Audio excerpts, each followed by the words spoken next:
It's a super hot real estate market. Homes are flying off the shelf.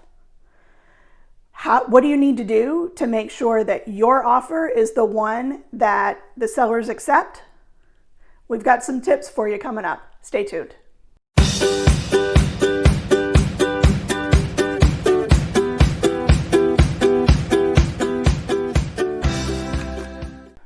Welcome back, friends. I'm Kelly Vaughan with the Vaughan team in Keller Williams, and today we're talking about strategies to get your offer accepted in a super hot real estate market. Now, we've got a super hot real estate market right here in North Texas. We're looking at a less than probably less than 2 months inventory across all the price points, well up to $1 million. And even there, you're looking at almost a balanced market. So today we're going to talk about some tips that can get your offer accepted. Number one, offer the seller a leaseback. And that can be as little as 24 hours. And what that means is after closing, they will have X amount of time to get out of the house. In our market, it is really common to offer a 48-hour leaseback at no charge to the seller to give the seller some assurance that they can get out in a timely manner, but also will have the funding in hand before they vacate the house. You could also consider, especially if they're waiting on a new house to be built or things like that, you could either offer them a longer lease back at where you charge them rent, especially if you're flexible on your end, or you can consider doing an extended close. So making the closing date longer than your lender says that he or she needs to get the loan closed.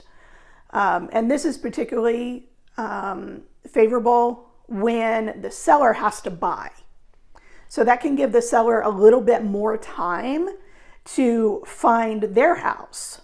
So if you are willing or able to do a lengthier escrow period, then I got to be in now and, sorry about you.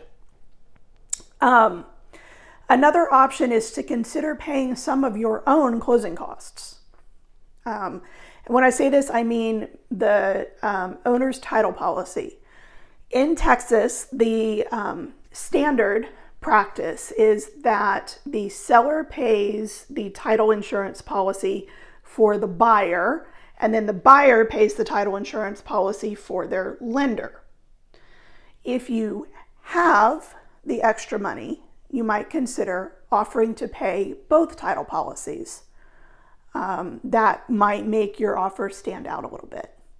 Another thing that affects the seller's bottom line that might bump your offer up to the top is if you're willing to either pay for a home warranty yourself or you don't ask for one.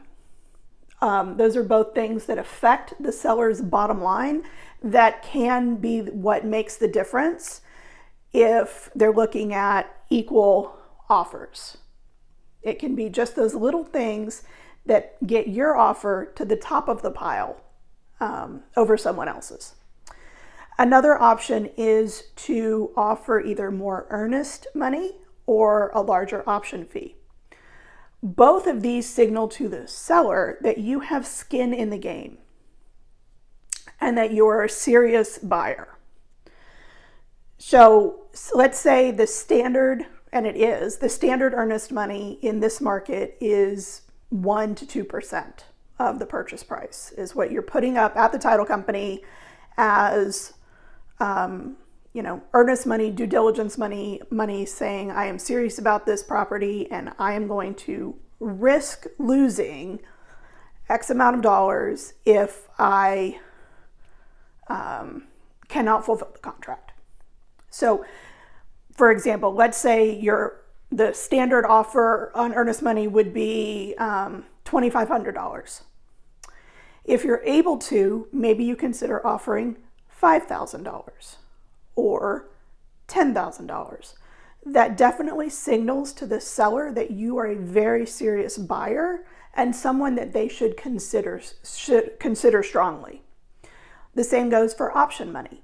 In Texas, we have the option period in the contract, which is generally 7 to 10 days, but it's negotiable, for you to get your inspection, kick the tires, and during that period as a buyer, you can terminate the contract for any or no reason at all.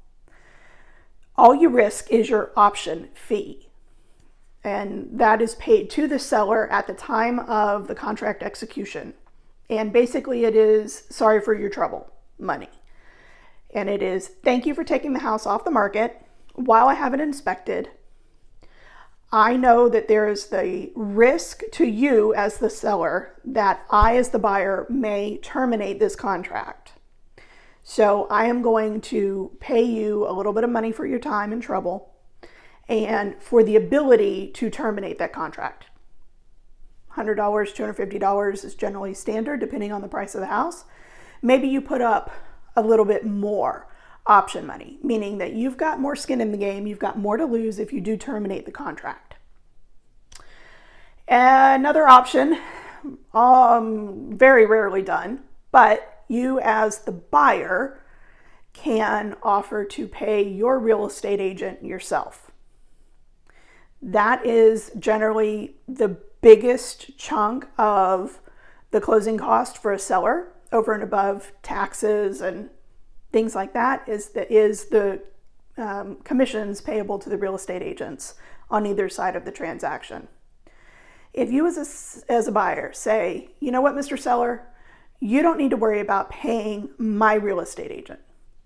Pay your real estate agent for the work that he or she has done for you, but I will pay my real estate agent myself. This could mean a significant amount of money back to the seller that would augment their bottom line, but not change your offer price. But it is a significant enough amount of money that it really could make a big difference to the seller, particularly if they need every penny out of this transaction possible. So if you've got the flexibility and are able to do that, that might be a great option that makes your offer stand out and rise to the top of the pile in this multiple offer world that we're in right now. So if you missed our series of videos on tips for home sellers, take a look at it. It's right here or here. Not entirely sure where it's going to land. And we've also got some videos for home buyers right up here. So take a look at those. They've got great information in them that will make your life easier, either as a home seller or as a home buyer. Thanks so much for joining us. Have a great day. Be kind to each other, and we'll see you next time. Bye.